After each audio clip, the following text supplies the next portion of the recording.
പുറത്തു നിന്നാ മതി. ആരെങ്കിലും വരുന്നുണ്ടെന്ന് പോയി നോക്ക്. ശരി, ഞാൻ നോക്കിക്കോളാം. തീർക്ക് പെട്ടെന്ന്. ശരി.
എന്തായി, കഴിഞ്ഞോ? എല്ലാം കഴിഞ്ഞു. എല്ലാം കഴിഞ്ഞില്ലേ? എനിക്ക് പോവാം.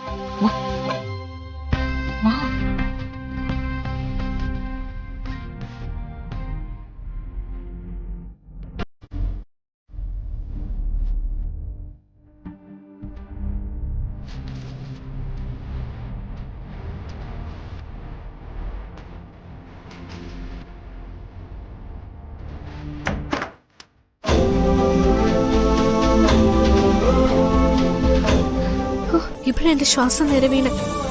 ഞാൻ പറഞ്ഞില്ലേ കുഴപ്പമൊന്നും ഉണ്ടാവില്ലെന്ന്. അതെ, ചെന്ന് കിടന്നു. അടച്ച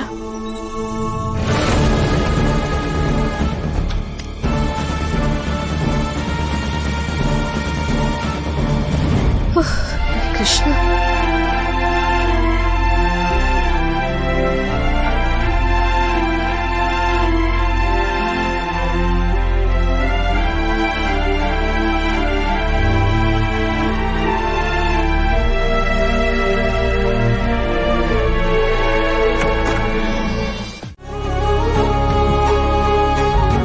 കഴിക്കുകയാണെങ്കിൽ ഇങ്ങനെയുള്ള ഭക്ഷണം കഴിക്കണം.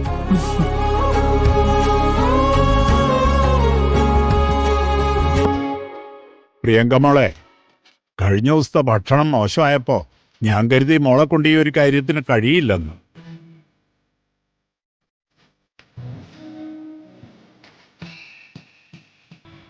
പക്ഷേ മോളുടെ കഠിനാധ്വാനത്തിന് ഫലമുണ്ടായി. ഭക്ഷണം കെങ്കേമം.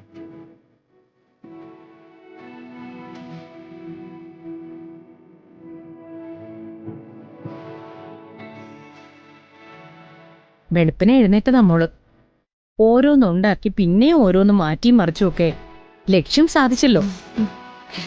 അത് വീട്ടിലെപ്പോഴും അച്ഛൻ പറയുമായിരുന്നു, കഴിവുകളെ എത്ര വലിയ താഴിട്ട് പൂട്ടി വെക്കാനും പറ്റില്ല, കൃത്യസമയത്ത് അത് പുറത്തിറങ്ങുമെന്ന്.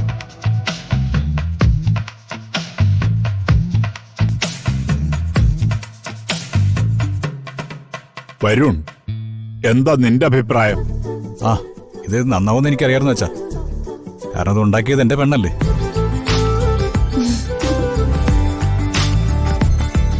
ആഹാ,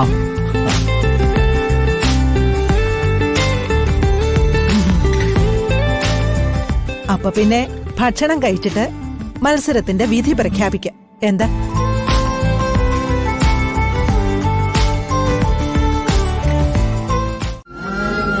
മുത്തശ്ശി പ്രിയങ്കയ്ക്ക് കൊടുത്ത മാല കൊള്ളാല്ലേ?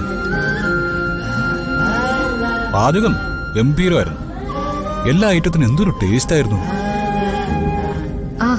മത്സരല്ലേ, വാശിയേറിയ പ്രിയ എന്ത് വേണേലും ചെയ്യും. താനേ ആറ്റുവാശ്ശേരിയിലേക്ക് തിരിച്ചു പോകണം. അതെ. തീരുമാനം മാറ്റില്ല? എന്തായാലും ഇല്ല. മത്സരം അവസാനിച്ചുകൊണ്ടാണോ പോകുന്നത്? ഇനി ഇങ്ങനെ ഒരു മത്സരം ഉണ്ടായ താൻ വരുമോ? മത്സരം ഉണ്ടായ ഞാൻ പറഞ്ഞ കാര്യം എന്തുവാ? പിന്നെ ആര് പാചകം ചെയ്യും? പ്രിയങ്കയ്ക്ക് അടുക്കള കയറി കഴിഞ്ഞാൽ നേരെ നിൽക്കാൻ പോലും അറിയില്ല. ആ വിഭവങ്ങൾ മുഴുവൻ ഉണ്ടാക്കിയത് താനല്ലേ? കള്ളം പറയരുത്, അവള് കഷ്ടപ്പെട്ട് ചെയ്താ. ആണോ? എങ്കിലേ സത്യം മാത്രം പറയുന്ന രാധിക ദേ ഇത് നോക്കി.